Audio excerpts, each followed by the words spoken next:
দর্শক আমন্ত্রণ সব খবরে আপনাদের সঙ্গে আছি আমি ছোয়া খন্দকার। সবাইকে উৎসবমুখর পরিবেশে ভোট কেন্দ্রে গিয়ে ভোটাধিকার প্রয়োগের আহ্বান জানিয়েছেন প্রধান উপদেষ্টা ডক্টর মোহাম্মদ ইউনূস। জানান সরকার অবাধ, সুষ্ঠু, নিরপেক্ষ ও শান্তিপূর্ণ নির্বাচন আয়োজনের সর্বোচ্চ প্রস্তুতি গ্রহণ করেছে। প্রতিদ্বন্দ্বী দলগুলোকে কেন্দ্র দখল, প্রভাব বিস্তার বা উস্কানিমূলক কর্মকাণ্ড থেকে বিরত থাকার আহ্বান জানান ডক্টর ইউনূস। একই সাথে ভোটের ফল যাই হোক জাতির বৃহত্তর স্বার্থে মেনে নেওয়ার আহ্বান জানিয়েছেন প্রধান উপদেষ্টা। ধন্যবাদ জানাই দেশের সকল রাজনৈতিক দল। নির্বাচনের বাকি আর মাত্র একদিন, শেষ সময়ে এসে ত্রয়োদশ জাতীয় সংসদ নির্বাচন ও জুলাই জাতীয় সনদ বাস্তবায়ন এবং গণভোট বিষয়ে জাতির উদ্দেশ্যে ভাষণ দিলেন অন্তর্বর্তী সরকার প্রধান ডক্টর মোহাম্মদ ইউনূস। এ সময় তিনি নির্বাচন, প্রার্থী, তরুণ ভোটার সহ ক্ষমতা হস্তান্তর নিয়ে কথা বলেন। আমরা একটি আশাব্যঞ্জক পরিবেশে নির্বাচন অনুষ্ঠানের দ্বার প্রান্তে পৌঁছতে পেরেছি। এবার নির্বাচনে 51টি দল প্রতিদ্বন্দ্বিতা করছে জানান প্রধান উপদেষ্টা। বলেন, এ যাবৎকালে যে কোনো নির্বাচনের মধ্যে সর্বাধিক সংখ্যক রাজনৈতিক দলের অংশগ্রহণ। ভোটের ফল যাই হোক ব্যক্তিগত বা দলীয় স্বার্থের ঊর্ধ্বে উঠে জাতির বৃহত্তর স্বার্থে তা মেনে নেয়ার আহ্বান জানান তিনি। ভোটাধিকার কারো দয়া নয়, এটা আমাদের সংবিধান প্রদত্ত মৌলিক অধিকার। এই অধিকার প্রয়োগের মাধ্যমেই আমরা ঠিক করি আমাদের ভবিষ্যৎ কোন পথে যাবে। আমি সকল প্রতিদ্বন্দ্বী প্রার্থীর প্রতি আন্তরিক আহ্বান জানাই, নির্বাচনের ফলাফল যাই হোক না কেন ব্যক্তিগত বা দলীয় স্বার্থের ঊর্ধ্বে উঠে জাতির বৃহত্তর স্বার্থকে প্রাধান্য দিন। ডক্টর ইউনূস বলেন, দীর্ঘ 17 বছর ধরে ভোটাধিকার থাকা সত্ত্বেও ভোট দিতে পারেনি তরুণ ও নারী ভোটাররা। জুলাই গণঅভ্যুত্থানের মাধ্যমে ইতিহাসের গতিপথ বদলানোর সেই দিনটি এসেছে। গণতন্ত্রের চর্চায় কোনো প্রাণ ঝরে যাওয়া কোনো সভ্য রাষ্ট্রের জন্যই গ্রহণযোগ্য নয়। আজ জুলাই গণঅভ্যুত্থানের মাধ্যমে ইতিহাসের গতিপথ বদলানোর সেই দিনটি এসেছে। ভাষণে অন্তর্বর্তী সরকার প্রধান গুজবে কান্না দেওয়ার পরামর্শ দেন। রাজনৈতিক দলগুলোর নেতাকর্মীদের আহ্বান জানান কেন্দ্র দখল, ভোটে প্রভাব বিস্তার করা বা উস্কানিমূলক কর্মকাণ্ডে জড়িত না হওয়ার। নির্বাচন নিয়ে যারা বিগত মাসগুলোতে উদ্দেশ্যমূলকভাবে সংশয়, সন্দেহ সৃষ্টি করেছিল তারা সম্পূর্ণভাবে ভুল প্রমাণিত হয়েছে। রাজনৈতিক দলগুলোর প্রতি আমি অত্যন্ত স্পষ্টভাবে বলতে চাই, আপনারা দলের কেন্দ্র থেকে তৃণমূল পর্যন্ত সর্বস্তরের নেতাকর্মীদের দ্ব্যর্থহীনভাবে নির্দেশ দিন যেন কেউ কোনো ধরনের বিশৃঙ্খলা, সহিংসতা, ভয়ভীতি প্রদর্শন, কেন্দ্র দখল, ভোটে প্রভাব বিস্তার করা কিংবা উস্কানিমূলক কর্মকাণ্ডে জড়িত না হয়। এ সময় জুলাই সনদ ও গণভোট নিয়ে প্রধান উপদেষ্টা বলেন, জুলাই সনদ কোনো একক দলের ইশতেহার নয়। গণভোট আগামী দিনের দেশের দিক নির্দেশনা নির্ধারণ করবে। এই গণভোট বাংলাদেশের ইতিহাসে একটি নতুন মাইলফলক হয়ে থাকবে। এখানে আপনার প্রতিটি ভোট আগামী দিনের রাষ্ট্র ব্যবস্থার ভিত্তি রচনা করবে। সবাইকে উৎসবমুখর পরিবেশে ভোট কেন্দ্রে গিয়ে ভোটাধিকার প্রয়োগের আহ্বান জানান ডক্টর মোহাম্মদ ইউনূস। ভয়কে পেছনে রেখে সাহসকে সামনে এনে ভোট কেন্দ্রে যান। বলেন, নির্বাচিত সরকারের দায়িত্ব গ্রহণের সাথে সাথে শেষ হবে অন্তর্বর্তী সরকারের দায়িত্ব। এখন নতুন করে অপপ্রচার চালানো হচ্ছে যে বর্তমান অন্তর্বর্তী সরকার নাকি নির্বাচিত জনপ্রতিনিধিদের কাছে দায়িত্ব হস্তান্তর করবে না। এটা সম্পূর্ণ ভিত্তিহীন। লামিয়া তিথি, যমুনা নিউজ, ঢাকা। ত্রয়োদশ জাতীয় সংসদ নির্বাচন সামনে রেখে সারা দেশে নেওয়া হচ্ছে ব্যাপক প্রস্তুতি। নির্বাচন সুষ্ঠু ও নির্বিঘ্ন করতে মাঠে প্রস্তুত আইন শৃঙ্খলা বাহিনীও। শহরের গুরুত্বপূর্ণ সড়ক ও জনসমাগমপূর্ণ এলাকায় চলছে যৌথ বাহিনীর মহড়া। দেশের নির্বাচনের ইতিহাসে এর আগে এমন প্রস্তুতি নেওয়া হয়নি বলে জানিয়েছেন স্বরাষ্ট্র উপদেষ্টা। সুষ্ঠু ভোট গ্রহণের জন্য সার্বিকভাবেই প্রস্তুতি নিয়েছে নির্বাচন কমিশন, প্রস্তুতি নিয়েছে আইন শৃঙ্খলা বাহিনীও। এরই ধারাবাহিকতায় মাঠে নেমেছে বাহিনীর সদস্যরা। শুরু হয়েছে বিশেষ মহড়া, চলছে তল্লাশি। দিনের মধ্যভাগে সিলেটের মদন মোহন কলেজে ভোটকেন্দ্র পরিদর্শন করেছে আইন শৃঙ্খলা রক্ষাকারী বাহিনী। বিচ্ছিন্ন কিছু ঘটনা ছাড়া বড় ধরনের কোনো হুমকি বা ঝুঁকি নেই বলে জানিয়েছে র্যাব। বলে সংখ্যালঘু ও চা শ্রমিক অধ্যুষিত এলাকাগুলোতে ভোটারদের নিরাপত্তায় নজরদারি চালাচ্ছেন আইন শৃঙ্খলা বাহিনী। এখন পর্যন্ত ওরকম কোনো হুমকি, ভয়ভীতি প্রদর্শনের বিষয়টি এখন পর্যন্ত আমাদের চোখে পড়েনি এবং তারা এখন পর্যন্ত সার্বিক পরিস্থিতি বিবেচনায় তারা ভোট কেন্দ্রে আসার ব্যাপারে আশাবাদী। ফরিদপুর জেলা প্রশাসকের কার্যালয়ে মতবিনিময় সভায় অংশ নেন স্বরাষ্ট্র উপদেষ্টা জাহাঙ্গীর আলম। তিনি বলেন, অতীতের সব নির্বাচনের চেয়ে এবার বেশি পরিমাণ আইন শৃঙ্খলা বাহিনীর সদস্য নিয়োজিত করা হয়েছে। অন্যান্য নির্বাচনগুলিতে যেরকম সহিংসতা হতো এবার কিন্তু ওইরকম আল্লাহ দিলে এখন পর্যন্ত হয় না। আমরা আশা করব যে সামনে হবে না। ভোটারদের নিরাপত্তা ও আইনশৃঙ্খলা রক্ষায় চট্টগ্রামের 16টি আসনে 40,000 আইনশৃঙ্খলা বাহিনীর সদস্য ও 122 জন নির্বাহী ম্যাজিস্ট্রেট দায়িত্ব পালন করবেন। প্রতি কেন্দ্রে নির্দেশনা অনুযায়ী 4 জন পুলিশ ও 13 জন আনসার সদস্য মোতায়েন থাকবে। এছাড়াও প্রিজাইডিং অফিসারের জন্য প্রথমবারের মতো 1 জন গানম্যান দায়িত্ব পালন করবেন। অবাধ, সুষ্ঠু ও গ্রহণযোগ্য নির্বাচন নিশ্চিত করতে লালমনিরহাটে নেওয়া হয়েছে 3 স্তরের নিরাপত্তা ব্যবস্থা। পাশাপাশি সীমান্ত দিয়ে যে কোনো ধরনের অবৈধ অনুপ্রবেশ বা অস্ত্র চোরাচালান ঠেকাতে নেওয়া হয়েছে বিশেষ সতর্কতা। 386টা টোটাল ভোট কেন্দ্র রয়েছে। প্রতিটি ভোট কেন্দ্রকে আমরা গুরুত্ব বিবেচনায় আমরা 106টি কেন্দ্রকে গুরুত্বপূর্ণ হিসেবে ধরেছি। প্রকাশ্য ভোট কেন্দ্র দখলের চেষ্টা করা হলে বসে থাকবে না আইনশৃঙ্খলা বাহিনী। নড়াইল পুলিশ সুপারের কার্যালয়ে এমন হুঁশিয়ারি দেন খুলনা রেঞ্জ ডিআইজি রেজাউল হক। রাজশাহীতে নির্বাচনকে কেন্দ্র করে প্রশাসনের পক্ষ থেকে শহরে বিশেষ নজরদারি ব্যবস্থা করা হয়েছে। সেনাবাহিনী, বিজিবি সহ অন্যান্য বাহিনীর সদস্যরা শহর ও ভোট কেন্দ্রগুলোতে টহল অব্যাহত রেখেছে। ফেনীর 3টি সংসদীয় আসনে ভোট শান্তিপূর্ণ করতে ভোট কেন্দ্রগুলো পরিদর্শন করেছেন সেনাবাহিনী, পুলিশ ও বিজিবির সদস্যরা। নির্বাচনের আইন শৃঙ্খলা এবং নির্বাচনী যে আচরণবিধি আছে সেগুলো প্রতিপালন হচ্ছে কিনা এবং কোনো রকম ব্যত্যয় থাকলে সেগুলো আমলে নিয়ে ব্যবস্থা গ্রহণ করার জন্য নির্বাহী ম্যাজিস্ট্রেট এবং জুডিশিয়াল ম্যাজিস্ট্রেটরা মাঠে কাজ করবেন। কুমিল্লায় মহড়া দিয়েছে সেনাবাহিনী। 11টি সংসদীয় আসনে ভোটের দিন সার্বিক নিরাপত্তা দিতে কাজ করবে ম্যাজিস্ট্রেট, সেনাবাহিনী, পুলিশ, বিজিবি, র্যাব সহ অন্যান্য বাহিনীর সদস্যরা। শামস তাবরিজ উচ্ছ্বাস, যমুনা নিউজ। প্রচার শেষ হলেও অপপ্রচারের শঙ্কা রয়ে গেছে। তাই গুজব শঙ্কা উপেক্ষা করে কেন্দ্রে ভোটার উপস্থিতি কেমন হবে তার উপর নির্ভর করছে নির্বাচনের সফলতা। পাশাপাশি নিরাপদে নির্বিঘ্নে ভোটাররা যেন ভোট দিতে পারেন তার নিশ্চিতেও কাজ করছে নির্বাচন কমিশন। আর দায়িত্ব পালনে ম্যাজিস্ট্রেটদের ওপর কোনো চাপ নেই বলে জানিয়েছেন ঢাকার জেলা প্রশাসক। মঙ্গলবার সকাল 7:30টায় শেষ হয়েছে নির্বাচনী প্রচারণা। 19 দিনের গণসংযোগে প্রাধান্য পেয়েছে নির্বাচনী ইশতেহার আর আসনভিত্তিক বিভিন্ন উন্নয়নের প্রতিশ্রুতি। ভোটের আগ পর্যন্ত আর কোনো প্রচারণা চালাতে পারবেন না প্রার্থীরা, তাই সবাই এখন ব্যস্ত নির্বাচনী কৌশল নির্ধারণে। চলছে এজেন্ট ও সমর্থকদের সঙ্গে শলা পরামর্শ। প্রার্থীদের দেয়া প্রতিশ্রুতি যেন শুধু কথার ফুলঝুরি না হয়, বাস্তবায়ন হোক যতটা সম্ভব প্রত্যাশা ভোটারদের। নির্বাচনে ঢাকার প্রতি আসনে 7 জন করে নির্বাহী ম্যাজিস্ট্রেট কাজ করছেন। বাড়তি চাপ না থাকলেও আইন অনুযায়ী নির্বাচন সম্পন্ন করাই বড় চ্যালেঞ্জ। প্রেশার তো দূরের কথা, এই বিষয়ে কেউ যে বলবে যে প্রেশার দেওয়ার কোনো কিছু তারা চেষ্টা করবে, এরকম কিছু আমরা এখন পর্যন্ত লক্ষ্য করিনি। এদিকে প্রচারণা শেষ হলেও নতুন শঙ্কা দেখা দিয়েছে গুজব বা অপপ্রচারের। মন্তব্য ফ্যাক্ট চেকারদের। সামনে আসলেই শেয়ার করে দেয়, এটা থেকে আমি মনে করি যে আরো বেশি ছড়ায় যে মিস ইনফরমেশন জিনিসটা। এই বিষয়টাই আমার মনে হয় যে আগামী 2 দিন একটু সতর্ক থাকা উচিত আমাদের। সব জল্পনা পেছনে ফেলে শান্তিপূর্ণ ও প্রতিযোগিতামূলক নির্বাচনের ব্যাপারে আশাবাদী ভোটাররা। শাকিল হাসান, যমুনা নিউজ, ঢাকা। সংসদীয় আসন ও গণভোটের ফলাফল একসাথে গণনা হবে জানিয়েছেন নির্বাচন কমিশনার আবুল ফজল মোহাম্মদ সানাউল্লাহ। মঙ্গলবার বিকেলে এক ব্রিফিংয়ে তিনি বলেন, প্রার্থীরা অনলাইনে প্রচারণা চালালে আচরণবিধি ভঙ্গ হবে না। বর্তমানে সুষ্ঠু নির্বাচনের সব লক্ষণ আছে, বিচ্ছিন্ন ঘটনা ঘটলেও প্রস্তুত থাকবে ইসি। এদিকে বিকেলে সিইসির সাথে সাক্ষাৎ করে বিএনপির একটি প্রতিনিধি দল। নির্বাচনে নগদ টাকা ছড়ানো সহ কয়েকটি অভিযোগ জানায় তারা। জাতীয় সংসদ নির্বাচন এবং গণভোট অনুষ্ঠিত মঙ্গলবার বিকেলে ইসিতে নির্বাচনের শেষ মুহূর্তের প্রস্তুতি ও সার্বিক পরিস্থিতি নিয়ে ব্রিফ করেন কমিশনার আবুল ফজল মোহাম্মদ সানাউল্লাহ। বলেন, এবারের নির্বাচনে কাঙ্ক্ষিত পরিমাণে ভোটার টার্ন আউট হবে। জানান, পুলিশদের বডি অন ক্যামেরার ফিড এবার থাকছে ইসির কাছে। আনম্যান্ড এরিয়াল ভেহিকেল ব্যবহার করা হচ্ছে, ড্রোন ব্যবহার করা হচ্ছে, বডি অন ক্যামেরা ব্যবহার করা হচ্ছে। কেন্দ্রগুলোতে নজরদারি নিশ্চিত করার জন্য 90 ভাগের বেশি কেন্দ্রে, প্রায় 100 ভাগের কাছাকাছি সিসিটিভি ক্যামেরা স্থাপন করা হয়েছে। ভোটের দিন কেন্দ্রের গোপন কক্ষে মোবাইল ফোন ব্যবহারে নিষেধাজ্ঞার বিষয়টি জানানো হয় ব্রিফিংয়ে। এছাড়া নির্ধারিত সময়ে বিকাল 4:30টার পর কেন্দ্রের চৌহদ্দিতে লোক থাকলে তাদের ভোটও নেওয়া হবে বলেও জানানো হয়। ভোট গণনা শেষ হওয়ার সাথে সাথেই প্রিজাইডিং অফিসার গণনা কার্যক্রম হাতে নেবেন।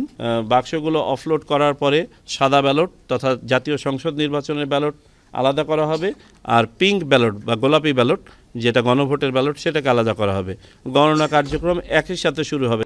পরে বিকেলে সিইসির সাথে সাক্ষাৎ করে বিএনপির একটি প্রতিনিধি দল। কোনো দলের পক্ষে ভোটারদের নগদ টাকা দেওয়ার অভিযোগ জানায় দলটি। সাক্ষাৎ শেষে তারা বলেন, শুধু প্রিজাইডিং অফিসারের সামনে নয়, এজেন্টদের সামনে নিয়েও যেন ব্যালট বাক্স দেখানো হয়। 24-এর যে ছাত্র গণ অভ্যুত্থান, এর মধ্য দিয়ে যে নির্বাচনটা আমরা অর্জন করেছি, এই নির্বাচনকে কেউ বাধাগ্রস্ত করার চেষ্টা করলে জনগণ সেটাকে প্রতিহত করবে ইনশাআল্লাহ।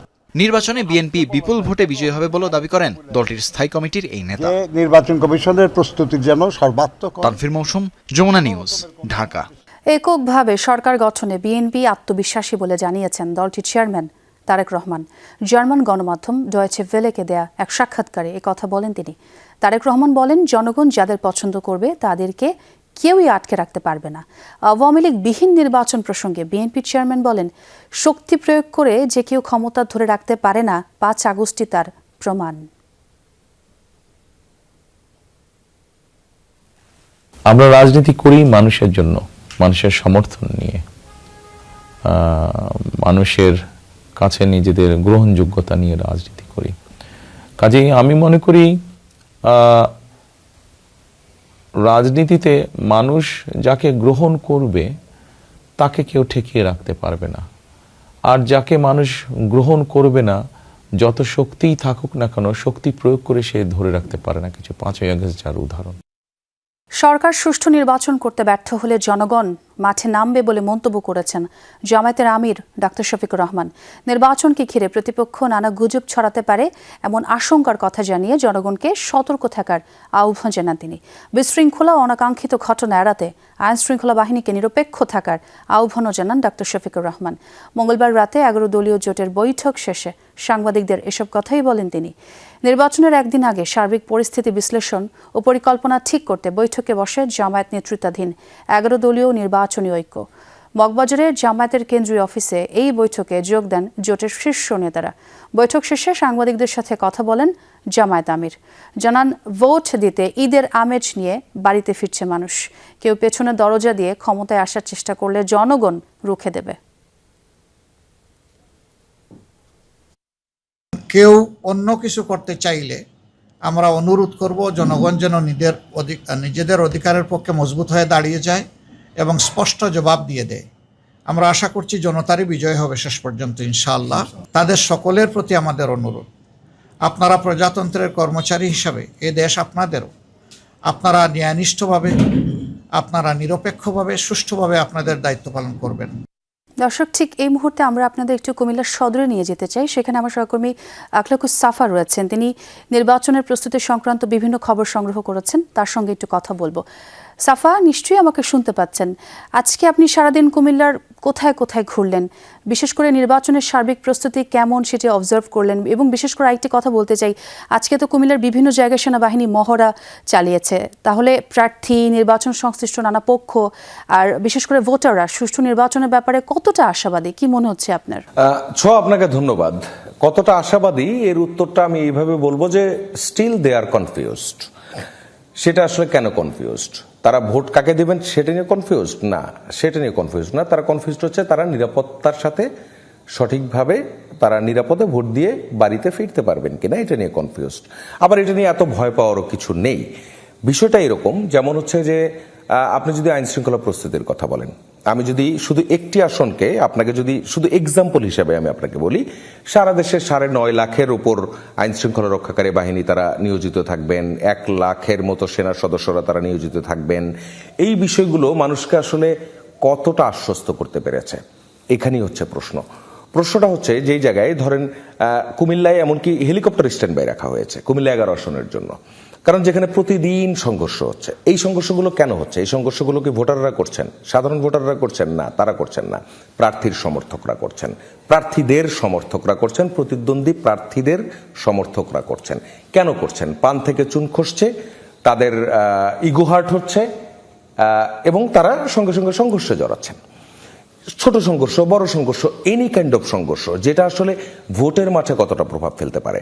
সবচেয়ে বড় বিষয়টা যেটা আমি আপনাকে বলে রাখি সেটি হচ্ছে, আমরা আগে থেকেই এই বিষয়টা নিয়ে কনসার্ন ছিলাম, এবং ভোটের মাঠে এসে আমি নিজে যেটা দেখছি সেটি হচ্ছে মব ভায়োলেন্সের একটি শঙ্কা। সেই শঙ্কাটা কেন আসছে? সেই শঙ্কাটা আসছে কারণ এই জন্য যে আপনি যদি হেভিওয়েট প্রার্থীদের কথা বলেন, প্রত্যেক আসনেই গড়ে, যেমন কুমিল্লা 11টি আসন, গড়ে আপনার 8 জন করে প্রার্থী আছেন, কোনো আসনে 10 জন আছেন, কোনো আসনে 7 জন আছেন, কোনো আসনে 8 জন আছেন।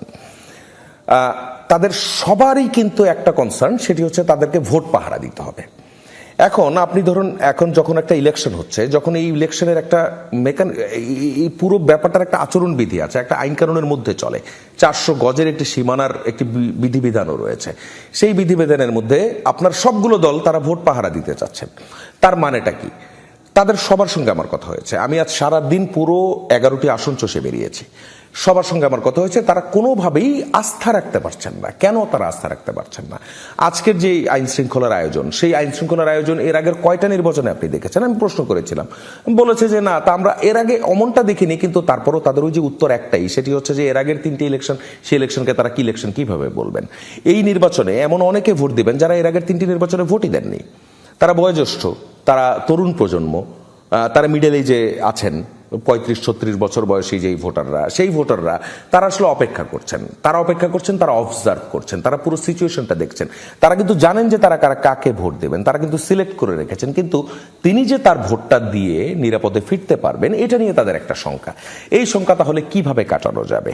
আমরা যেমন পুলিশ এবং আইন শৃঙ্খলা রক্ষাকারী বাহিনী, যৌথ বাহিনী, তাদের সবার যে অ্যারেঞ্জমেন্ট, তাদের যে প্রিপারেশন, সেগুলো দেখছিলাম। সেই প্রিপারেশন দেখে যেটি আমরা দেখেছি, সেটি হচ্ছে যে অন্য অনেক নির্বাচনের চাইতে এর আগের 3টি নির্বাচন, সিটি কর্পোরেশন নির্বাচন, ইউনিয়ন পরিষদ নির্বাচন এবং পৌরসভার নির্বাচন, জাতীয় সংসদ নির্বাচন, সবগুলো নির্বাচনে আমাদের যে অভিজ্ঞতা হয়েছে, তার চাইতে এবার কিন্তু আইন শৃঙ্খলা প্রস্তুতি অনেক বেশি।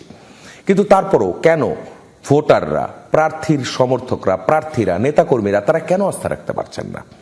এটা একটা বড় প্রশ্ন। বড় প্রশ্নের জায়গাটা হচ্ছে, সব প্রার্থী বলছেন তারা তাদের ভোট পাহারা দিবেন। তারা কোথায় পাহারা দিবেন? তারা ভোট কেন্দ্রের ভিতরে যে পাহারা দিবেন সেটা তো অ্যালাউড না, তারা বাইরে থাকবেন। তারা যখন 2-3 জন প্রার্থীর অথবা প্রতিদ্বন্দ্বী প্রার্থীদের যারা সমর্থকরা থাকবেন, তারা যখন ভোট কেন্দ্রের বাইরে এরকম একটা অবস্থান নেবেন, 400 গজের বাইরেই যদি আমি ধরে নেই, সেক্ষেত্রেই যদি তারা অবস্থান নেন, তাহলে একজন সাধারণ ভোটার তিনি কিভাবে নিরাপত্তার সঙ্গে তিনি আসতে পারবেন? একজন ভোটারের নিরাপত্তা কিন্তু শুধুমাত্র তিনি কোনো তার গায়ে আঘাত লাগবে, তার মাথায় আঘাত লাগবে, এটা কিন্তু বিষয় না। বিষয়টা হচ্ছে যে তার থিঙ্কিং এ কোনো আঘাত লাগছে কিনা। যেটা হচ্ছে আমরা এর আগেও দেখেছি যে ভোট দিয়ে একজন বেরিয়েছেন, তাকে জিজ্ঞেস করা হচ্ছে আপনি কাকে ভোট দিচ্ছেন। এখন উনি যদি তার মনোভূত উত্তর না দেন, তাহলে তার উপর এক ধরনের মব সৃষ্টি হচ্ছে। এবং 5 আগস্টের পরবর্তী যে বাংলাদেশ, সেই বাংলাদেশে আইন শৃঙ্খলা পরিস্থিতির যে বিষয়টি, এটি কিন্তু একটা বড় কনসার্ন। এবং এই কনসার্নের কিন্তু এখনো পর্যন্ত মানুষের কাছে গ্রহণযোগ্য কোনো সমাধান হয়নি। সেই জায়গা থেকে তারা এখনো পর্যন্ত কিন্তু অপেক্ষায় আছেন। এবার আসি, আমি যদি হেভিওয়েট প্রার্থীদের কথা বলি, হেভিওয়েট প্রার্থী কারা? যারা হচ্ছে কোনো না কোনোভাবে দল দ্বারা নমিনেটেড। ভোটের রাজনীতিতে যেটি হয়, লোকাল রাজনীতিতে আপনার সেন্ট্রাল রাজনীতি এবং হচ্ছে ভোটের রাজনীতি ফার ডিফারেন্স। এখানে ডিফারেন্সটা কি হয়? যেমন হচ্ছে যে একজন প্রার্থী তিনি কোন উপজেলার সন্তান, সেটাও যেমন এখানে কাউন্ট করা হয়, এবং তিনি কোন দলের নমিনেটেড, সেটাও সেভাবেই কিন্তু কাউন্ট করা হয়। সো সেই জায়গায় আমি কথা বলছি কিন্তু ফ্লোটিং ভোটার এবং সাধারণ ভোটারদের জায়গা থেকে। যদি সাধারণ ভোটাররা, তারা কিন্তু একটা অপেক্ষায় আছেন যে তারা কি আদৌ নিরাপত্তার সঙ্গে এবং নির্বিঘ্নে তারা ভোটটা দিতে পারবেন কিনা, এটা নিয়ে তাদের একটা শঙ্কা। আইন শৃঙ্খলা প্রস্তুতি যাই হচ্ছে না কেন, তারা কিন্তু এটাতে আশ্বস্ত হতে পারছেন না, কিন্তু তারা ওটার উপর বিলিভ করতে চাচ্ছেন, তারা ওটার উপর ফেথ রাখতে চাচ্ছেন। এবং এই ফেথটা কিভাবে আসলে নিশ্চিত হবে? সেটা নিশ্চিত হবে এই কারণেই, সেটা তখনই হবে যখন প্রতিদ্বন্দ্বী প্রার্থীরা তারা তাদের সমর্থকদের, তারা তাদেরকে যাদেরকে ভোট পাহারা দেওয়ার দায়িত্ব দিয়েছেন, তারা যখন নিজেদেরকে সংযত রাখতে পারবেন।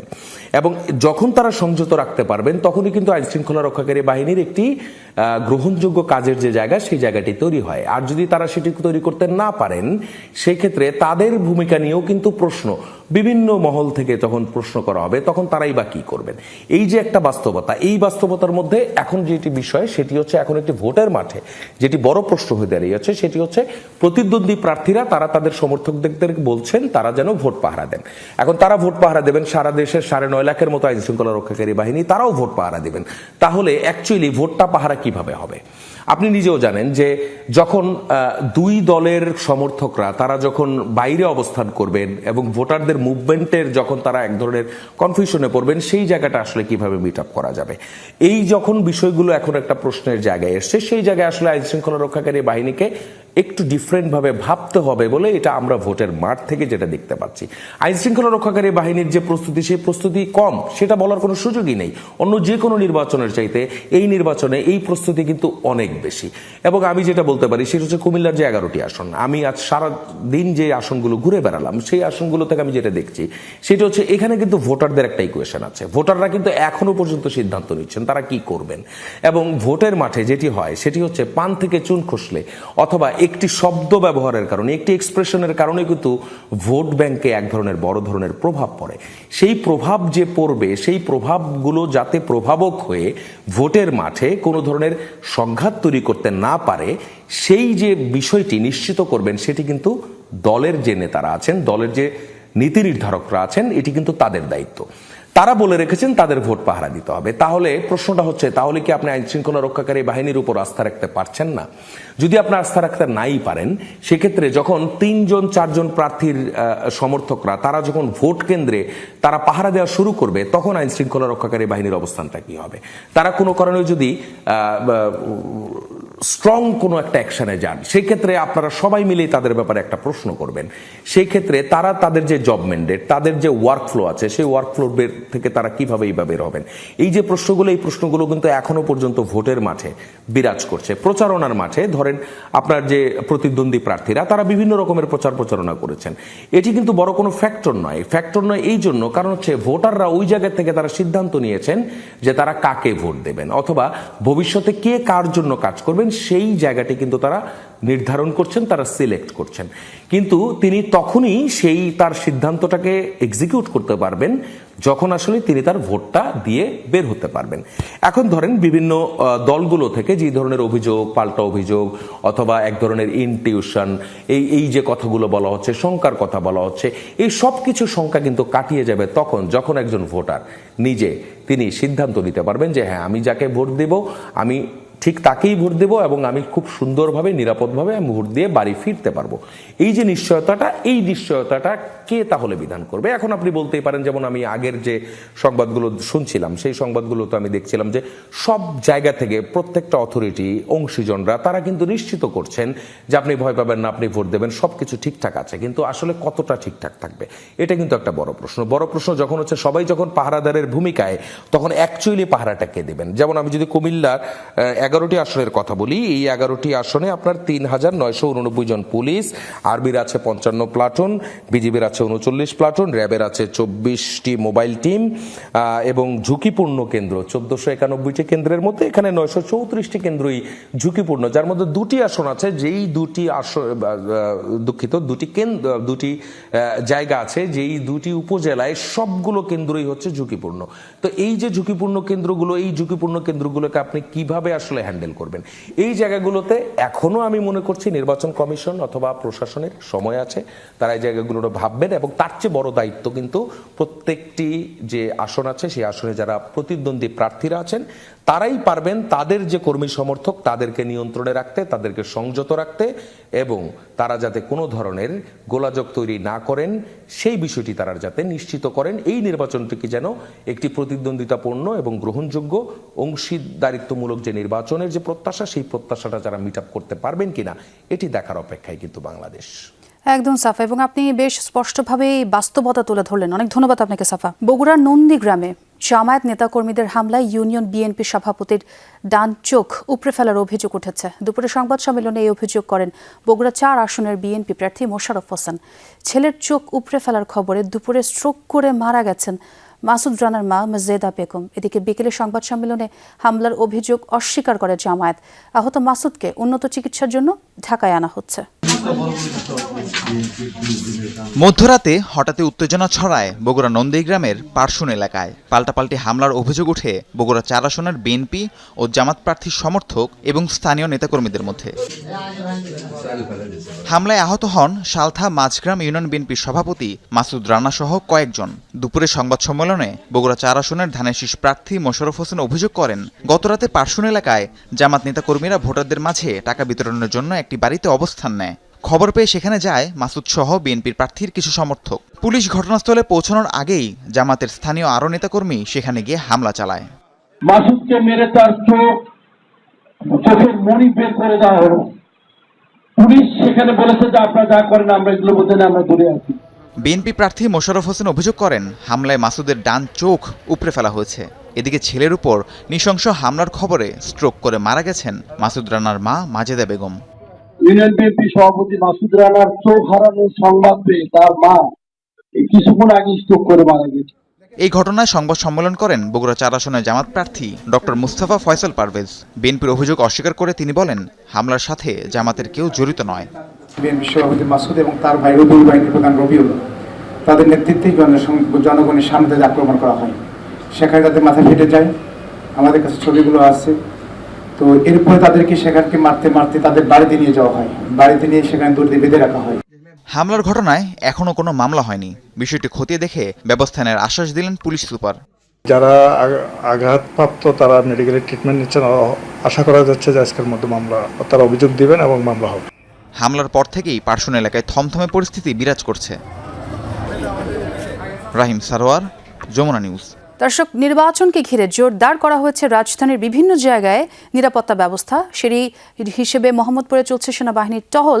আমরা একটু সরাসরি যোগ দিয়ে টহলটা দেখতে চাই। রেদওয়ান আহমেদ রয়েছেন সেখানে। রেদওয়ান, শুনতে পাচ্ছেন নিশ্চয়ই? একটু দেখতে চাই রাজধানী জুড়ে আসলে কেমন চলছে নিরাপত্তা বাহিনীর টহল এবং অনাকাঙ্ক্ষিত কোনো ঘটনা কি চোখে পড়েছে? মূলত ত্রয়োদশ জাতীয় সংসদ নির্বাচনকে কেন্দ্র করে যে উৎসব মুখর পরিবেশ বিরাজ করছে, সেই পরিবেশ যেন বিরাজমান থাকে সেজন্যই কিন্তু আসলে নিরাপত্তা জোরদার করা হয়েছে যৌথ বাহিনীর পক্ষ থেকে। তারই একটি অংশ হিসাবে রাজধানীর মোহাম্মদপুরে কিন্তু এই মুহূর্তে সেনাবাহিনীর টহল কার্যক্রম চলছে। মূলত রাত 12:30 থেকে এই টহল কার্যক্রম জোরদার করা হয়।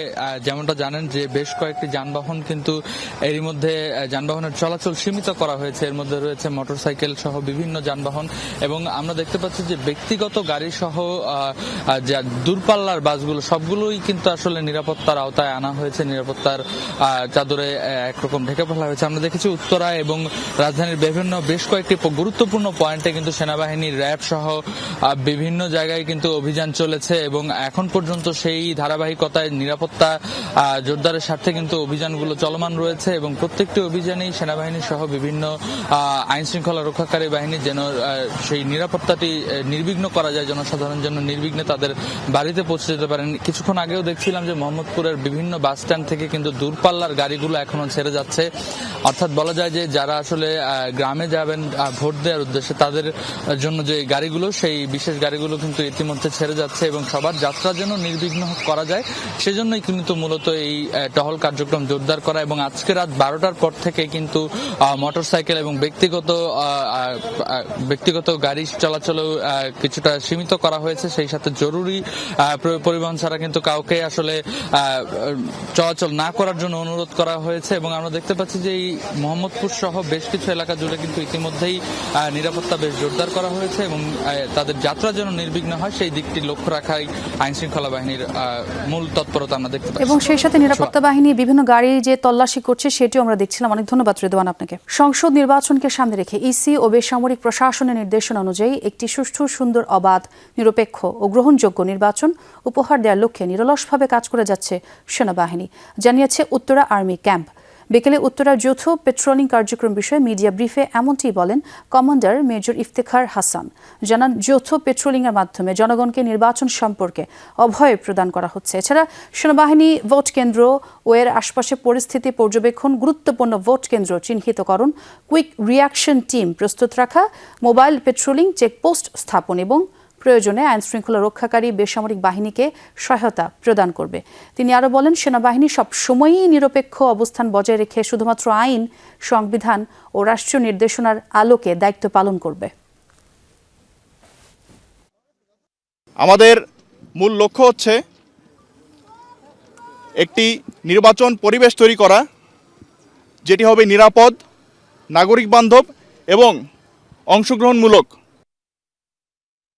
রাজশাহীতে ভোটার স্লিপ দেওয়ার সময় মসজিদে এক জামায়াত কর্মীকে অবরুদ্ধ করে রাখার অভিযোগ উঠেছে। মঙ্গলবার রাতে নগরীর দড়িখোরবোনা জামে মসজিদে বিএনপির কর্মীরা রেজাউল ইসলাম মাসুম নামে ওই জামায়াত কর্মীকে অবরুদ্ধ করে রাখেন বলে অভিযোগ করা হয়। রেজাউলের দাবি, এশার নামাজ শেষে মসজিদের ভেতর পরিচিত এক মুসল্লিকে ভোটার স্লিপ দিচ্ছিলেন তিনি। এই সময় মসজিদের সামনে অবস্থান নিয়ে তাকে উদ্দেশ্য করে গালাগালি ও হুমকি দেওয়া হয়। পরে ভোটার স্লিপগুলো ছিঁড়ে ফেলেন অভিযুক্তরা। খবর পেয়ে ঘটনাস্থল পরিদর্শন করেছে পুলিশ সদস্যরা।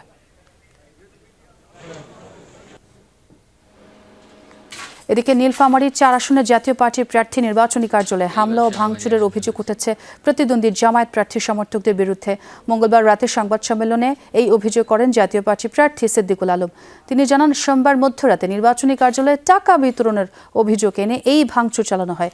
সিসিটিভি ফুটেজ প্রদর্শন করে সিদ্দিকুল আলম অভিযোগ করেন, মিথ্যা দাবি তুলে জামায়াত প্রার্থী আব্দুল মুনতাকিমের ছোট ভাই দুলাল ও সমর্থক জাকিরের নেতৃত্বে প্রায় 300 লোক তার নির্বাচনী অফিসে হামলা চালায়। এতে আহত হয় 10 জন। নির্বাহী ম্যাজিস্ট্রেটের সামনেই এই হামলার ঘটনা হয় বলেও অভিযোগ করেন জাতীয় পার্টির প্রার্থী সিদ্দিকুল। পরে সেনাবাহিনী গিয়ে পরিস্থিতি নিয়ন্ত্রণে নেয়। নেত্রকোনা সদরের একটি ভোট কেন্দ্রে আগুন দিয়েছে দুর্বৃত্তরা। আগুন দেওয়ার চেষ্টা করা হয় আরও 3টি কেন্দ্রে। সোমবার রাত 1টা নাগাদ কয়েকজন দুর্বৃত্ত পৌর শহরের পাল্লা সরকারি প্রাথমিক বিদ্যালয়ের একটি কক্ষে পেট্রোল ঢেলে আগুন ধরিয়ে দেয়। স্থানীয়রা টের পেয়ে আগুন নিয়ন্ত্রণে আনে, তবে পুড়ে যায় কেন্দ্রের কয়েকটি বেঞ্চ। পরে লাইট সরকারি প্রাথমিক বিদ্যালয়, বামুনমোহা সরকারি প্রাথমিক বিদ্যালয় এবং দড়িজাগি সরকারি প্রাথমিক বিদ্যালয় ভোট কেন্দ্রেও অগ্নিসংযোগের চেষ্টা করা হয়। মঙ্গলবার সকালে কেন্দ্রগুলো পরিদর্শন করে পুলিশ সহ আইন শৃঙ্খলা বাহিনীর সদস্যরা। সিসি ক্যামেরার ফুটেজ বিশ্লেষণ করে জড়িতদের আইনের আওতায় আনার চেষ্টা করছে পুলিশ। ভোটার কম আসবে এরকম হয়তো মনে করে একটা এরকম আগুনটা দিয়েছে। সামান্য কিছু পুড়ছে এই আর একটু পেট্রোলের মতো কিছু পড়ে আছে। স্কুলের যে দরজাগুলো বন্ধ ছিল, বাট তারা একটা প্যানিক সৃষ্টি করার মতো জন্য আসলে সবগুলাতে আসলে চটের বস্তা কেরোসিন দিয়ে এরকম আসলে করছে।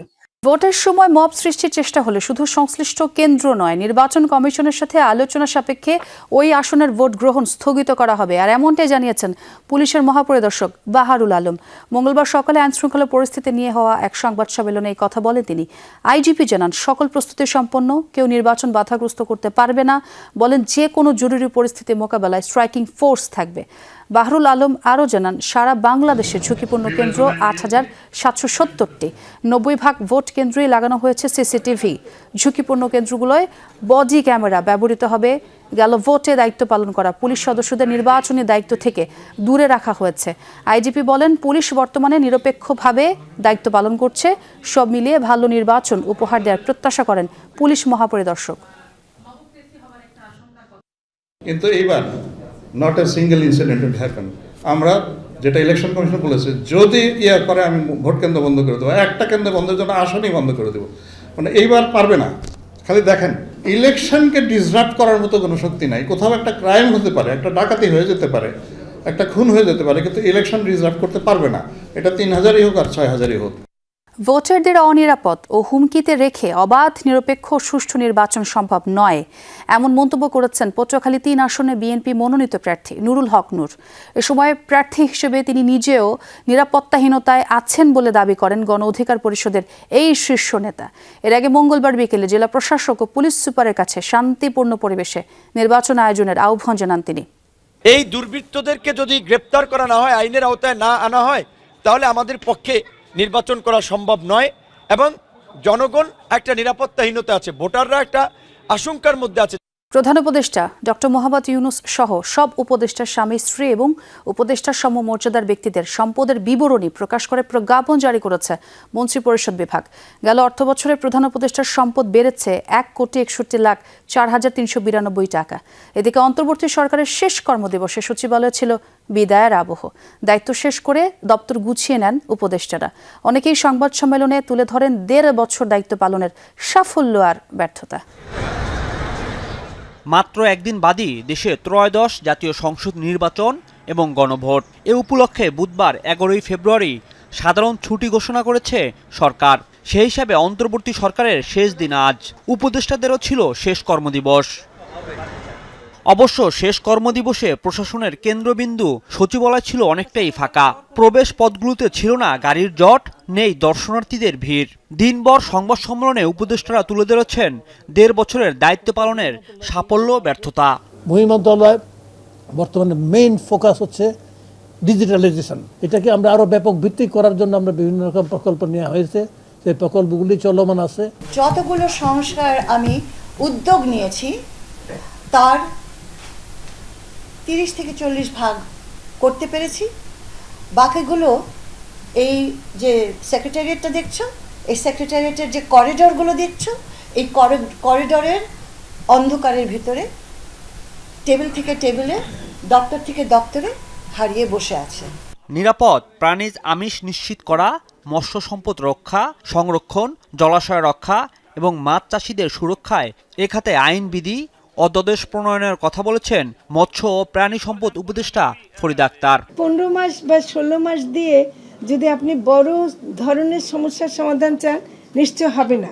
সরকারি কর্মকর্তা কর্মচারীদের বেতন কাঠামো ঠিক করতে পারলেও ব্যাংকিং খাতে প্রতিষ্ঠানগুলোর পুরোপুরি সংস্কার করতে না পারা, পাচার হওয়া অর্থ ফেরাতে না পারাকে ব্যর্থতাই মনে করেছেন অর্থ উপদেষ্টা। আমরা তো ভুল একটা করেছি, এটাকে যদি তারা কনসলিডেট করে তাতে সুবিধা হয়, তাদের নিয়ে যাও। You don't have to invent the wheel again. বন্দরের সক্ষমতা বৃদ্ধির পাশাপাশি নৌখাতে রাজস্ব বৃদ্ধির উদ্যোগ নেওয়ার কথা জানিয়েছেন উপদেষ্টা এম সাখাওয়াত হোসেন। এই পোর্টকে যদি বাঁচিয়ে রাখতে হয়, আরও অগ্রগতি করতে হয়, তাহলে এই পোর্টের ব্যবস্থাপনা এবং অন্যান্য আনুষঙ্গিক যা কিছু আছে আরও ইন্টারন্যাশনালাইজ হতে হবে। এদিকে প্রধান উপদেষ্টা ডক্টর মোহাম্মদ ইউনূস সহ সব উপদেষ্টার স্বামী স্ত্রী এবং উপদেষ্টাদের সমমর্যাদা ব্যক্তিদের সম্পদের বিবরণী প্রকাশ করে প্রজ্ঞাপন জারি করেছে মন্ত্রিপরিষদ বিভাগ। রাজীব আহমেদ, যমুনা নিউজ, ঢাকা। 1.5 বছরে দুর্বৃত্তদের বিরুদ্ধে সামগ্রিকভাবে কাজ করেছে বাণিজ্য মন্ত্রণালয়। এখানে দুর্নীতিমূলক কর্মকাণ্ড হয়নি বলে দাবি করেছেন বাণিজ্য উপদেষ্টা শেখ বশিরউদ্দিন। সচিবালয় ব্রিফিংয়ে পণ্য মূল্য নিয়ে সন্তুষ্টির কথাও বলেন উপদেষ্টা। জানান, যুক্তরাষ্ট্রের সাথে বাণিজ্য চুক্তিতে লাভবান হয়েছে বাংলাদেশ। ইচ্ছে হলে পাল্টা চুক্তি বাতিল করতে পারবে পরবর্তী সরকার। শেষে নিজের কর্মকাণ্ডে ভুল ত্রুটির জন্য ক্ষমাও চান বাণিজ্য উপদেষ্টা। মন্ত্রণালয়ের কর্মকাণ্ড এবং যুক্তরাষ্ট্রের সঙ্গে বাণিজ্য চুক্তির বিষয়ে অবগত করতে মঙ্গলবার বিকেলে গণমাধ্যমের মুখোমুখি বাণিজ্য উপদেষ্টা শেখ বশিরউদ্দিন। সামগ্রিক বিবেচনায় আমাদের ব্যর্থতা নাই এটা আমি বলবো না। ব্যবসা বাণিজ্য পরিস্থিতি এবং দ্রব্যমূল্য নিয়ে তৃপ্তির ঢেকুর তোলেন উপদেষ্টা। জানান, মূল্যস্ফীতি কিছুটা সহনীয়, তবে তেলের দাম এখনও নাগালের বাইরে। বলেন, আলু এবং ডিমের দাম আর কমা উচিত নয়। ডিমের দাম বলেন, চিনির দাম বলেন, আলুর দাম বলেন, চালের দাম বলেন, ডালের দাম বলেন, সামগ্রিকভাবে তো আমার কাছে মনে হচ্ছে ভালোই আছে। আলুর দাম কমুক এটা আমি চাই না, ডিমের দাম আরও কমুক এটা আমি চাই না, এটা আমার লক্ষ্য না। কারণ আমাকে তো সামগ্রিক অর্থনীতির বিবেচনায় আমার চাষিকে বাঁচাতে হবে। নিজের কর্মকাণ্ডে স্বচ্ছতা এবং সৎ উদ্দেশ্য ছিল বলে দাবি করেন শেখ বশিরউদ্দিন। বলেন, গেল সরকারের সময় সবকিছুর নিয়ন্ত্রণ করেছে চিহ্নিত কয়েকজন ব্যবসায়ী। দুর্বৃত্তদের বিরুদ্ধে সরকার সামগ্রিকভাবে কাজ করেছে। আমাদের মন্ত্রণালয়, যে মন্ত্রণালয়গুলোতে আমি নিজে ব্যক্তিগতভাবে কাজ করেছি, আমি আশা করি যে এখানে দুর্নীতিমূলক কর্মকাণ্ড হয়নি। বাংলাদেশের চিহ্নিত কিছু ব্যবসায়ীর হাতে এই সমস্ত ব্যবসা নির্দিষ্ট ছিল। এখন প্রধান উপদেষ্টার দপ্তর থেকে এই ধরনের কোনো নির্দেশনা আমরা পাই না। বৈষম্যহীন ব্যবস্থা তৈরি করার চেষ্টা করেছি, তার ফলে প্রচুর ট্রেড ইনক্লুশন হয়েছে। উপদেষ্টা মনে করেন, যুক্তরাষ্ট্রের সঙ্গে পাল্টা চুক্তি করায় লাভবান হবে বাংলাদেশ। 20% থেকে কমে শুল্ক হার এখন 19%। দাবি করা হয়, যুক্তরাষ্ট্র থেকে তুলা এনে রপ্তানি করলে শূন্য পাল্টা শুল্ক সুবিধা বিশ্বের আর কোনো দেশ পায়নি। 85 বা 86% এক্সপোর্টের উপরে আমাদের শূন্য শুল্ক শূন্য, এবং 14 থেকে 15% রপ্তানির উপরে শুল্ক হবে 19%। ইন সিম্পল টার্মস আমরা বলি, এই ধরনের ট্রেড ডিল পৃথিবীর খুব একটা দেশ কেউ পেয়েছেন কিনা আমার ইনফ্যাক্ট জানা নাই। উপদেষ্টা মনে করেন, যুক্তরাষ্ট্র থেকে ঢালাও আমদানির শর্ত অস্বস্তি তৈরি করবে না। এই চুক্তি থেকে যে কোনো সময় সরে আসতে পারবে বাংলাদেশ। নতুন সরকার গঠন হওয়ার পরে সাথে সাথে আমি আমার কর্মজীবনে ফেরত যাব। আশা করি আপনারা আমাকে ভুলে যাবেন এবং মাফ করে দিবেন। রিমন রহমান, যমুনা নিউজ, ঢাকা। বাংলাদেশের সুষ্ঠু শান্তিপূর্ণ নির্বাচন প্রত্যাশা করে ইউরোপীয় ইউনিয়নের পর্যবেক্ষক মিশন। দীর্ঘ সময় পর গণতন্ত্রের প্রত্যাবর্তনের এই প্রক্রিয়া রাজনৈতিক অঙ্গীকার এবং নির্বাচনী ব্যবস্থার অগ্রগতি গভীর আগ্রহ নিয়ে পর্যবেক্ষণ করছে সংস্থাটি। সকালে একটি হোটেলে সংবাদ সম্মেলনে এই প্রত্যাশার কথা বলেন মিশন সদস্যরা। বলেন, ইউর 27টি সদস্য রাষ্ট্রসহ অংশীদার দেশগুলোর পেশাদারভাবে প্রশিক্ষিত পর্যবেক্ষকরা এই মিশনে এসেছেন। সংবাদ সম্মেলনে তারা বলেন, মাঠ পর্যায়ে কাজ করা সহকর্মীরা নির্বাচন পর্যবেক্ষণের মূল নীতিগুলো মেনে চলবেন। ঢাকায় অবস্থানরত টিম সার্বক্ষণিক মাঠ পর্যায়ের পর্যবেক্ষকদের সঙ্গে যোগাযোগ রাখবে। পাশাপাশি মূল বিশেষজ্ঞ দল বাংলাদেশের বিভিন্ন প্রান্তে মোতায়েন পর্যবেক্ষকদের সঙ্গে সমন্বয় করবে। এ সময় তারা বলেন, নির্বাচন শেষ হওয়ার পর আরও একটি বিস্তৃত চূড়ান্ত প্রতিবেদন দেওয়া হবে, যেখানে বিভিন্ন বিষয়ে সুপারিশও অন্তর্ভুক্ত থাকবে। দুর্নীতি থেকে বেরিয়ে বিদ্যুৎ ও জ্বালানি খাতে স্বচ্ছ প্রক্রিয়া প্রতিষ্ঠা করা হয়েছে। বাতিল করা হয়েছে এই খাতের কালা কানুন। তবে মেয়াদের অনিশ্চয়তায় ইচ্ছা থাকার পরও অনেক কিছু করা সম্ভব হয়নি। এক সংবাদ সম্মেলনে এসব কথাই বলেছেন বিদ্যুৎ ও জ্বালানি উপদেষ্টা মোহাম্মদ ফাউজুল কবির খান। জ্বালানি খাতের উন্নয়নে অন্তর্বর্তী সরকারের নেওয়া বিভিন্ন পদক্ষেপের কথা তুলে ধরেন তিনি, আর বলেন সময় পেলে এই খাতের অনেক সমস্যার সমাধান করা যেত। পরবর্তী সরকারের জন্য জ্বালানি খাতের অগ্রগতি ধরে রাখতে মাস্টার প্ল্যান রেখে যাওয়া হচ্ছে বলেও জানান উপদেষ্টা। রূপপুর পারমাণবিক বিদ্যুৎ কেন্দ্র থেকে মার্চ মাসে 300 মেগাওয়াট বিদ্যুৎ পাওয়া যাবে বলেও জানান তিনি। এ সময় সড়ক, সেতু এবং রেল পথের উন্নয়নে নেওয়া বিভিন্ন উদ্যোগের কথাও তুলে ধরেন উপদেষ্টা ফাউজুল। অর্থনৈতিক পরিস্থিতির অবনতি ঠেকাতে এবং আন্দোলন মোকাবেলায় সরকারকে অনেক সময় ব্যয় করতে হয়েছে বলেও জানান তিনি। বেশিরভাগ সময় আমরা কাটাইছি টু কন্টেইন, মানে এটাকে ধরে রাখার জন্য, যেটা পড়ে যাতে না যায়। ওই যেটা বলে গৃহযুদ্ধটা যাতে না বাঁধে, কিংবা ওই যে অর্থনীতি যাতে ধসটা যাতে, যেটা সবাই বলতেছিল এই ধসটা যাতে না হয়। সরকারের বিরুদ্ধে 170টা আন্দোলন হয়েছে। এগুলোর মধ্যে সবগুলো কিন্তু জেনুইন ছিল না, অনেকগুলো ছিল যে সরকারকে বিব্রত করার জন্য। দর্শক, এ ছিল সব খবরের আজকের আয়োজনে। এতক্ষণ যারা সঙ্গে ছিলেন সবাইকে ধন্যবাদ।